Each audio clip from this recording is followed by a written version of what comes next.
The Labour Minister we spoke to earlier this morning was very, very supportive of the BBC despite the resignations of the Director General and the CEO of BBC News. Louise Sanders-Jones told us she did trust the BBC and pointed to all the good work it did. Other politicians are a little bit less supportive. Reform UK leader Nigel Farage says the BBC is on its last chance, and the Conservative leader Kemi Badenoch is calling for a top-to-bottom change in culture at the broadcaster.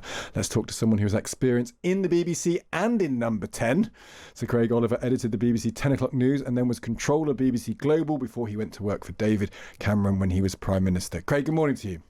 Good morning. Fair enough these two went, just to begin with. Was it right that they resigned, do you think?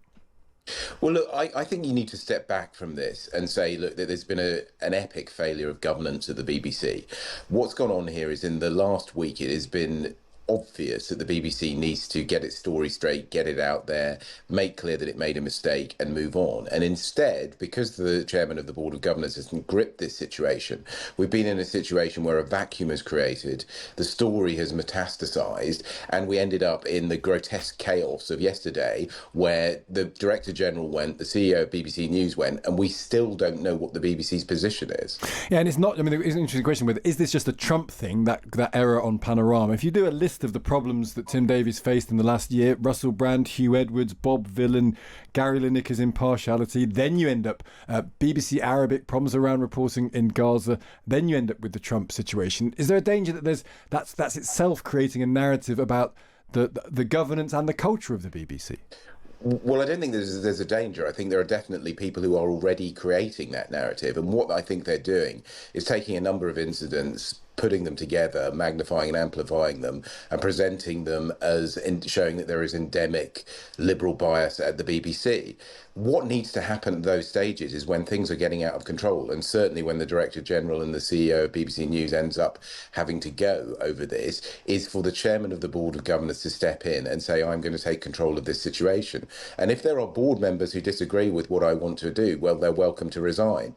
Instead, you end up with a ridiculous situation where it is still not clear what is going on, even after resignations. It should have happened several days ago where the BBC made clear what its position was, but instead that this has just been allowed to run on, and it is now an organisation that is in chaos. And I think the real problem for the BBC, and again this is a failure of governance, is not only in the run-up to charter renewal is the licence fee problem, it is now a massive political football where political parties are going to be campaigning over its future. Is there a danger, though, that narrative is possible because there's an element of truth to it, that there is a liberal bias within the BBC and these are the aspects of it that have come to light?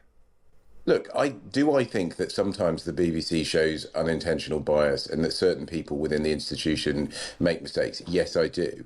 Do I think that this is an institution that very, very broadly attempts to be impartial and spends an awful lot of energy trying to ensure that happens? Yes, I do. I think that in the current polarised political environment, we need a muscular BBC that is capable of holding the ring, putting its hand up and accepting when it has made mistakes, especially when it is particularly clear that some people are turning it into a political football. And so the people who are in charge and the people who are responsible for protecting the BBC to make sure that it continues as an institution need to step in. And if that means apologising and accepting mistakes, then so be it, but do it. Is the problem that the BBC structure hasn't changed, but the world it operates in has changed massively? Yeah. I think the speed of news, the hyper-partisanship, the fact that there's no ability to call to an objective authority in the sort of postmodern world because not many people accept the existence of that authority makes the notion of the BBC being able to just sort of drift, claiming its own impartiality, probably is impossible actually these days.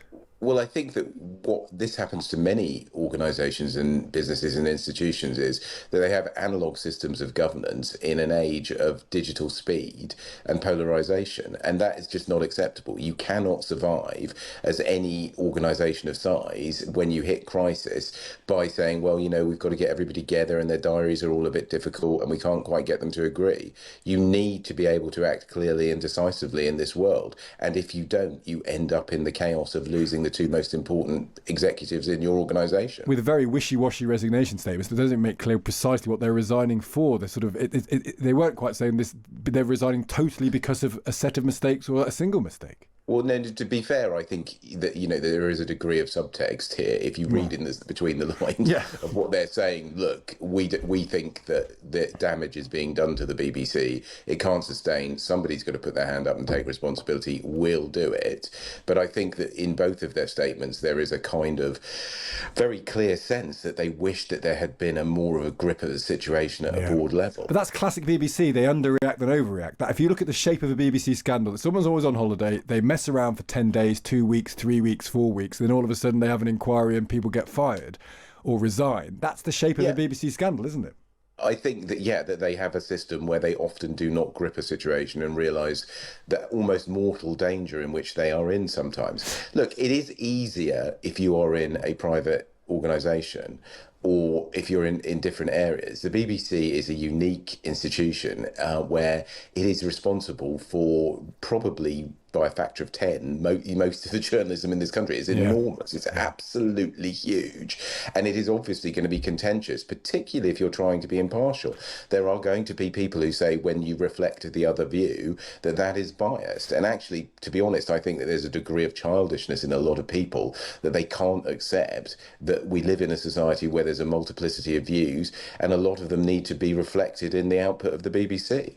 You work there. If someone had come to you and said, I've put together this Trump speech and I've taken one bit from the beginning and one bit from 50 minutes later, and this is the effect of it, what would you have said? I mean, totally unacceptable.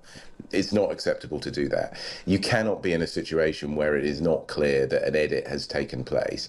What we used to do when I was editor of the 6 and 10 o'clock news was put in a very, very clear white flash to demonstrate that we were but joining two things. At the very, very beginning of this, somebody needed to put their hand up and say, sorry, that shouldn't have happened. It's unacceptable. I hope you'll look at the balance of the programme, but that particular incident is wrong.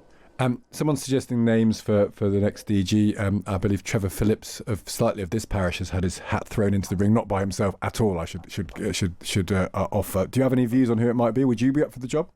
I don't think that somebody who's been in the political environment as I have would be acceptable in these sort of polarised times. I think it's somebody who clearly understands the complexity and nuance of reporting in a world that is as polarised as this.